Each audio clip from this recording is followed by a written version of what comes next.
Matinding pang-aabuso na ho talaga ang ating nararanasan dito sa admin ni Marcos Jr. Kaya mga kapdite, may pasabog ho itong si Doc Lorraine Badoy dito kay Marcos Jr. matapos di umano mga kapdite. Ito na kasi lumabas na ho ngayon, Sunday ho ngayon mga kapdite. Sinasabi ho kasi bukas na bukas, Lunes mga kapdite, ipapa-aresto daw ho itong si retired General Romeo B. Fokis. Kung hindi ho natin kilala itong si Romeo Fokis mga kapdite, isa ho siyang taong may prinsipyo, sundalong lumalaban ng tama at lumalaban ho sa kahirapan, lalo-lalo na kontra dito kay Marcos Jr. dahil ho sa matinding korupsyon, pang-aabuso nitong si Marcos Jr. sa ating mga kababayan, sa ating mga kapwa Pilipino. Dahil dito mga update, nagsalita ho itong si Doc Lorraine Badoy na napaka mga update. Talagang mararamdaman ho natin. Bakit ho natin mararamdaman? Kasi mga update, lahat ho ng lumalaban sa gobyerno ni Marcos Jr., yun ho yung binabanatan ni Bongbong Marcos. Hindi niya ho inaayos ang kanyang pagtatrabaho, kundi gagawa ho sila ng paraan para ipa-take down tulad na lamang itong si General Romeo. Ang former General Fokis mga kapdit, gusto niya hong iparesto. Bukas na bukas ho mga kapdit, ganyan ho, walang hiya itong si Marcos Jr. Diba? Kaya mga dit, basahin na lang ho natin na naging pahayag ni Doc Lorraine Badoy patungkol dito. Ipapa-aresto ni BBM si Gen Romeo B. Fokis sa darating na Lunes. Hindi ka lang magnanakaw tulad ng tatay mo, pasista ka pa, adik. Kaya ito naging pahayag niya mga abdi, talagang valid na valid. Unang-una sa lahat, hinigatan niya ho yung pagnanakaw ng kanyang amang diktador sa loob ng ilang taon ho namuno yung tatay niya, 20 years. Sa mga kabdit, 3 taon pa lamang hong presidente, pero yung pagnanakaw niya ho dito sa ating kabanang bayan, sa Pilipinas, grabe ho mga kabdita, Guinness World of Book of Records. Nasa dugong Marcos na ho talaga yung mga magnanakaw mga kabdita. Ito mga kabdit, hindi lang naman si Doc Badoy ang nagsalita, kundi pati itong si Retired Fokis. Mga kabdit, basahin na lang ho natin. Sa mga taong nasa gobyerno tulad ni Attorney RJ Lim. Ito mga dito, kung di ho pala natin kilala itong si Attorney RJ Lim. Ito ho nakapulang katapi ni Marcos Jr. Nagtatrabaho po ni Marcos Jr. yan sa gobyerno na akala niya umasa rin ho siyang magbabago ang Pilipinas. Magbabago sa pamamalakad ni Marcos Jr. Mga kabdik, nagkamali ho siya. Meron ho siyang post sa social media na yun nga, nagkamali ho siya na hindi ho talaga malayo-malayo sa expectation ho niya yung ginagawa ng admin ni Marcos Jr. na piniling unahin ang konsensya kaysa kapangyarihan, posisyon at kaginhawaan. Hindi pa tuluyang nawawala ang pag-asa ng ating bayan. Marami pang susunod. Kaya mga aldin, hindi na ho tayo magugulat kung sunod-sunod na talaga magre-resign. Yung mga, alam niyo na, yung mga tagtrabahador ni Marcos Jr. sa gobyerno. Lalong-lalo na, ito, tingin ko mga aldita, yung may mga makakapal na pagmumuka at saka sigmura lang naman talaga dyan. Yung tulad nila Haydarian, nila Anticler Castro, yan ho yung mga matitindi yung kakapalan ng pagmumuka. Kaya hindi ho yan lalayas dyan kay Marcos Jr. na panigurado at panigurado, mga kabdita. Malaki ho yung sinasampal na pera ni Marcos Jr., ni Martin Luther King sa mga taong yan. Pero ito mga tulad ho natin, mga kabdita, kahit na ganyan ho yung nangyari sa ating bansa, hindi ho tayo nagpapahawak sa leeg, hindi ho tayo nagpapabayad sa kung kani-kanino man. Hindi ho tayo nagpapahawak, nagpapabayad sa mga alam naman ho natin kung sino yung mga yan. Alam naman ho natin mga kabdit kung sino yung mga taong mahilig mang abuso sa kanilang kapwa. Diba? Kaya mga kabdit, pakinggan naman ho natin itong si The Journalist Opinion kung saan yung mga kabdit. Ukol pa rin ho dito sa ating tinatalakay na si Retired Major General Fokis na alam naman po natin mga kabdit, gustong-gusto na rin ho siyang patahimikin ni Marcos Jr. Kasi nga mga kabdit, alam naman po ni Marcos Jr. yung mga kailangan niyang patahimikin o huwag na hong pagsalitain pa laban ho sa kanya. Kasi mga kabdit, alam na ng milyon-milyong Pilipino yung kababalaghang ginagawa ni Marcos Jr. Kaya mga kabdit, kung bago lang ho kayo dito sa ating channel, isang like, isang share, isang subscribe lamang ho, malaking tulong na yun. Sabay-sabay ho tayo mag-react, magkomento patungkol nga sa pag-aresto dito kay General Fokis. Bukas na bukas mga kabdit. Lunes na Lunes. Ayun, direkta na ho tayo. Happy day sa magandang oras po sa lahat. Welcome po sa aking channel. Nako po, meron pong pasabog po mga kabida. Ito kong si Dr. Lorraine Badoy. Okay? Sa kanyang Facebook page po, mga kabida. Mantakin nyo, ipapa-aristo daw ni Pangulong Marcos, ito hong si retired Major General Romeo Pocis po, mga kabida. Okay? Bukas, araw po ng Lunes, Yun yung post po mga kabida, ni Dr. Lorraine Badoy sa kanyang Facebook page, Ang kanyang Facebook page is Lorraine Body, mga kabida, po. Posted 9 hours ago. Ang sabi po niya dito, Bongbong Marcos is having General Pocis arrested on Monday. Okay? Hindi ka lang magnanakaw tulad ng tatay mo, pasista ka pa, adik. Okay? Yan yung exact wordings po sa post po mga kabida ni Dr.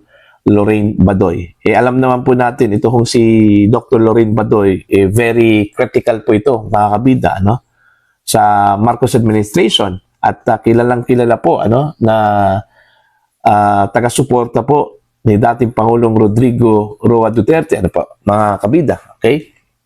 Now, ang tanong, anong ground, on what ground po, kung bakit ipaparesto po ito kung si General Romeo Pocis, mga kabida. Okay? Ang pagkakaalam ko lang po, ito kung si General Pocis, critical din ito, sa Marcos administration, at perceived Duterte supporter din, mga kabida. In fact, kung maalala po ninyo mga kabida, nung kasagsagan po ng mga kilos protesta patungkol ho sa issue po ng corruption laban sa flood control projects, isa po itong si General Pocis po mga kabida na nasa lansangan, isa po sa mga forefront po mga kabida sa mga kilos protesta na yon. Alright? At kasama po ang ilang pong mga dating mga sundalo, mga retired officers po mga kabida ng Armed Forces of the Philippines. In fact, sila yung nagrally ho mga kabida sa harap mismo ng Cap Aguinaldo, kung saan po ay inakusahan po sila na nag-udyok daw mga kabida sa Armed Forces of the Philippines na alisin na po yung suporta po nila kay Pangulong Ferdinand Bongbong Marcos. Okay? Kaya nga, Ito mga kabdita, nakakabilib lang dito kay General Pocis na kahit na hindi na siya, wala na dyan sa serbisyo, makikita ho natin yung pagiging bias ho niya. Di ba? Magiging bias, kasi mga kabdita, tulad ng mga ibang sundalo, kapulisan ngayon, hawak ni Marcos Jr., kahit na ayaw nila si Marcos Jr., mga kabdita, wala ho silang magawa. Pero ito si General Pocis, lumalaban ho mga kabdita. Lumalaban ho ng patas. Gusto lang naman yan mga kabdita. Magandang pamumuno, magandang leadership. Okay lang ho sana mga kabdit na nakaluklok si Marcos Jr. Pero inaayos ho niya sana ang ating bansa. Binigyan ng magagandang classroom yung mga ating kababayan. Isipin nyo ho yun, lumabas yung classroom mga kabdit. Si Pangulong Duterte pa rin ho yung may pinakamaraming napagawang classroom kahit na ho may pandemic. Kahit na ho may pandemic, isipin nyo mga kabdit kung wala pandemic sa pamumuno ni Tatay Digong, kung gaano ka asensado ang Pilipinas. Ang kaso mga kabdi, nagka-pandemic, pero hindi niya naman ho pinabayaan yung Pilipinas. Nagkaroon pa ng maute sa Mindanao. Diba? Hindi ho natin naiisip yung mga yan. Yung passport, license, malaking bagay ho sa atin na pang-araw-araw yan mga kabdi na hindi ho natin napapansin. Pero pagdating kay Marcos Jr., nasaan? Ang gusto lang naman ho natin mga kabdi, managot itong admin ni Marcos Jr. Matatahimik ho ulit ang ating bansa. Matatahimik ho ulit. Kaya nga dito, di ba, naaresto itong Venezuelang president, mga kablit, na hinimok niya itong si Donald Trump. Hinimok niya po si President Donald Trump na kunin na daw ho siya kung gusto nila. Pero magkakagera daw. Ang kaso, mga kablit, isang araw lang yata lumipas o hindi ho natin alam. Nahuli ho siya. Kaya dito sa mga nagko-comment dito sa media ng international media, mga update, marami ho tayong mababasa mga Pilipino dyan na sana, kasi plano ho ni Donald Trump mga update, matapos sulihin yung Venezuelan president, siya na daw ho muna ang mamumuno pati sa Venezuelan o Venezuela na yun, di po natin sure mga update, pero yun ho yan, nahuli. Ngayon, gusto ng mga ating kababayan na sana, pati ito si Donald Trump, pakialaman na rin daw yung Pilipinas. Kasi nga, matindi yung corruption yung pinag-ugatan nun. Kaya hinuli ito yung presidente ng Venezuelan. Tsaka, cocaine. lahat to mga kabdit, parang mafia-mafia, ganyan. Mga raid gang-gang, yung mga Mexico, natandaan nyo ho yan yung kay, pangalan nun, yung drug lord nun mga kabdit, sa Mexico, Brazil, yan mga kabdit. Eh, ganun din naman po yung mga ating mga kababayan, mababasa nyo sa comment section ng international news na sana pati itong Pilipinas makialam na rin si Press Trump. Kasi nga matindi daw ho yung korupsyon sa ating bansa. Eh kung gano'n naman mga kabdit, payag ho ba kayong si Donald Trump, eh pakialaman na rin ho itong ating bayan. Tanong lang ho yan mga kabdit. Para nga naman ito si Marcos Jr., hulihin ho nila, tanggal ho sa posisyon. Donald Trump na lang din yung mag-presidente. Kesa naman ho, namumuno yung isang bangag, magnanakaw. Di ba mga update? Common sense na lang ho yun. Di ba? Tataka din ako, dito ho sa post po ni Dr. Lorraine Badoy, kung totoo man po ito, on what ground po? Okay? Kung bakit po ipapaaresto po ito kung si General Pokis, ano? Mga kabida. Okay? Pwede ka lang mag-aresto po ng tao, unang-una, kung meron kang arrest warrant, ano? Mga kabida. Pangalawa, kung caught on the act na nakita po ng mga sundalo o ng mga pulis na gumawa po ng krimen ang isang tao, ano? So, pwede mo siyang arestuhin kahit na wala kong warrant of arrest, ano? Pero kung ito po ay nakatakda na ipapaaresto on Monday, bukas, meaning meron pong kaso. Okay? Now, ang tanong, ano po yung kaso ni General Romeo Pokis, ano po? Dahil lang ba sa pagiging critical po niya laban ho sa Marcos administration po, ano, mga kabida? Okay? O di kaya meron po siyang ginawa po, ano, na krimen, okay? Kaya ipapaaresto po ni Pangulong Ferdinand Bongbong Marcos. Ito, granting ha, kung totoo po ito, mga kabida, no? Okay? O baka naman po, nasagap lang po ito, mga kabida, ni Dr. Lorraine Badoy, okay? Na hindi po beripikado po, ano, mga kabida. Although kilala po natin itong si Dr. Lorraine Badoy, ano, na may mga connection sa militar, ano, sa Armed Forces of the Philippines, lalong-lalo na po na naging dating spokesperson po ito, ano, mga kabida, ng NTF-ELCAC, okay, na lumalaban po sa insurgency po, mga kabida, ano po, nung panahon po ni dating Pangulong Rodrigo Roa Duterte, ano po, mga kabida. So, possibly, baka may mga information na natanggap po itong si Dr. Lorraine Badoy, ano, na yun yung magaganap po, mga kabida, no? Bukas, araw po ng Lunes, ipapaaresto ito kung si General Romeo Pokis, ano po, mga kabida. So, titingnan po natin kung totoo ba itong isinuwalat po, mga kabida, ni Dr. Lorraine Badoy, ano, sa kanyang Facebook page, ano po, patungkol ho sa pag-aresto po, mga kabida, kay General Romeo Pokis bukas. Kasi po, as of now, okay, wala ho tayong ideya kung anong grounds o anong kasalanan po kung bakit ipapaaresto po, mga kabida, ng Pangulo ito kung dating general, ano, mga kabida. Ang nakakaalam lang po dito, ito kung si Dr. Lorraine Badoy. I'm sure alam po niya kung ano po yung grounds, ano, mga kabida. Pero hindi lang niya sinabi sa kanyang post. Sana sinabi na lang po ni Dr. Lorraine kung ano po yung dahilan kung bakit ipapaaresto po ni Pangulong Marcos ito kung si General Pokis. Ayun, mga kabida. Okay, kung ipapaaresto na walang grounds dahil lang pagiging critical po sa administrasyon, hindi naman po maganda yon, ano? Parang bumalik na po tayo sa Marcia Nunyan, ano, mga kabida, di ba? Kung ipapaaresto mo ang isang tao na wala hong dahilan, dahil lang po critical sa administrasyon, lumalaban sa administrasyon, hindi na po yun maganda, ano, mga kabida, ano po. Okay? So, yun po, no? Nakakatakot, nakakabahala yung post po ni Dr. Lorraine.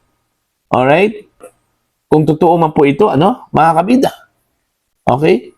Unang nabasa ko po, mga kabida, ito kung balitang ito sa ang balita ngayon, ano, mga kabida. Kaya dali-dali po akong in-scan po yung Facebook page po, ano, ni Dr. Lorraine Badoy. Yun nga, meron nga, ano, mga kabida, ano? Okay? Nakabalandra yung kanyang post na nagsabi po, mga kabida, Bongbong Marcos is having General Pokis arrested on Monday. Hindi ka lang magnanakaw tulad ng tatay mo. Pasista ka pa. adik, ano? Alam nyo, napakatapang talaga itong si Dr. Lorraine, ano? Hindi ho natatakot po mga kabida. Okay? Ewan ko kung andito pa yan sa Pilipinas. Ang pagkakaalala ko lang po mga kabida, nasa abroad to, ano? I don't know kung bumalik na ba dito sa Pilipinas. Ito kung si Dr. Lorraine Badoy, ano po, mga kabida, ano po. No? Now, granting po mga kabida, kung totoo po ito, ano po, hindi kaya magre-react po dito yung iba pang mga retired military officers po, ano, sa mangyayari po kay General Romeo Pocis, ano po, mga kabida. Kung tutuusin po, mas meron pa pong mga retired military officers na mas critical pa po, ano, kay General Romeo Pocis, ano po, mga kabida, ano. Kung makita mo lang yung mga post po ng ilang mga military officers po, dating military officers, Mga kabdik, yan naman po talaga yung kayang pag-initan ni Bongbong Marcos. Yung mga lumalaban ho sa gobyerno niya. Pero yung mga, ayan, siyempre, hindi niya naman nga pwedeng arestuhin yung sarili niya, mga kabdik. Ano ba sa tarantado? Di ba? Hindi niya naman po pwedeng arestuhin. Kaya yung pinag-iinitan niya, itong mga retired general. Di ba? Pag-iinitan niya itong si Romeo Pocis. Porkit lumalaban ho sa kabalbalang ginagawa ni Marcos.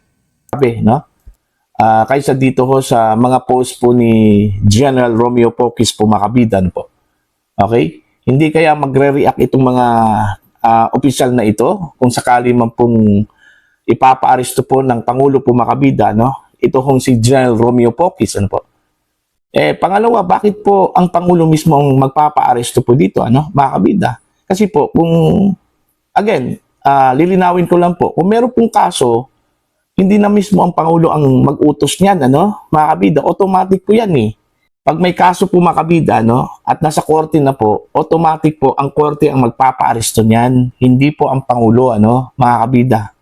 Kaya nagtataka nga ako dito sa post po ni Dr. Lorraine Badoy, kung bakit ang Pangulo po mismo ang magpapa-aresto po kay General Romeo Pocis. Okay? Kasi naalala ko po yung panahon po ng martial law po, ano, mga kabida. Although bata pa po ako noon, ano, mga kabida. Pero sa mga nababasa ko po, history about the martial law during the Marcos administration, Marcos Sr., ano, mga kabida. Yun yung mga nangyari ho noon, ano. Ipinapa-aresto po ang mga tao o mga personalidad na critical po sa administrasyon, mga kabida, ano po, no? Kaya nga, nung nabasa ko po ito kung post po ni Dr. Lorraine Badoy, nanumbalik sa akin yung nangyari ho sa martial law according to what I've read, ano, mga kabida, batay sa mga nabasa ko po, ano, na grabe po noon, ano, na kahit na walang kasalanan ng tao, kahit na inakusahan lang po, may nag-intriga po mga kabida, inaaresto na po, ano, ng mga sundalo po noon, ano, ng mga pulis po noon, ano po, mga kabida. Kaya, nagtatanong lang din ako ngayon, ano, kay Dr. Lorraine Badoy, on what ground? Kung alam po niya, yung ground po, dapat ipinost din niya, mga kabida. Kung ano po yung ground. Okay? Kung bakit ipapa-aresto po siya ni Pangulong Ferdinand Bongbong Marcos. Okay, para malaman po natin kung valid ba yung ground. Kung may kaso, walang problema kasi may kaso yun eh. Korte na po yung nag-utos ano, mga kabida, na ipa-aresto po sa bisa po ng warrant of arrest, ano po, mga kabida. Pero kung ang Pangulo mismo ang nag-utos na ipapa-aresto yun, nagtataka lang din tayo. Ano pang otoridad po ng Pangulo na ipapa-aresto po niya, ano? Ito kung si General Pocis, ano po, mga kabida. Walang kapangyarihan po ang Pangulo na ipapa-aresto po ang isang tao na walang kaso. Malinaw po yan sa ating batas po, ano, mga kabida. Okay? Ang meron lang pong authority para ipapa-aresto po ang isang tao po makabida ay korte lang po. Yan nga mga ka-update, di ba? Wala naman otoridad itong si Marcos Jr. na ipa-aresto si General Pocis. Pero nga, presidente ho siya. Power tripping ho yung tawag dyan. Kaya, di ba sinabi naman ho nila dyan na si Boeing tsaka si Pinky Lacson, mabibed yung law. Ganyan ho yung ginagawa nila, power tripping ho. Kaya dapat mga kabit, kung totoong may kaso, Korte Suprema ho ang dapat lumakad dyan, hindi si Marcos Jr. Kaya mga kabit kung kukonektado lang nga natin itong si Donald Trump, Venezuela, tsaka si Marcos Jr., papayag nga buho ba kayo talaga na pati itong si Bongbong Marcos damputin na at si Trump yung mamuno dito? Tanong lang ho yan mga kadita.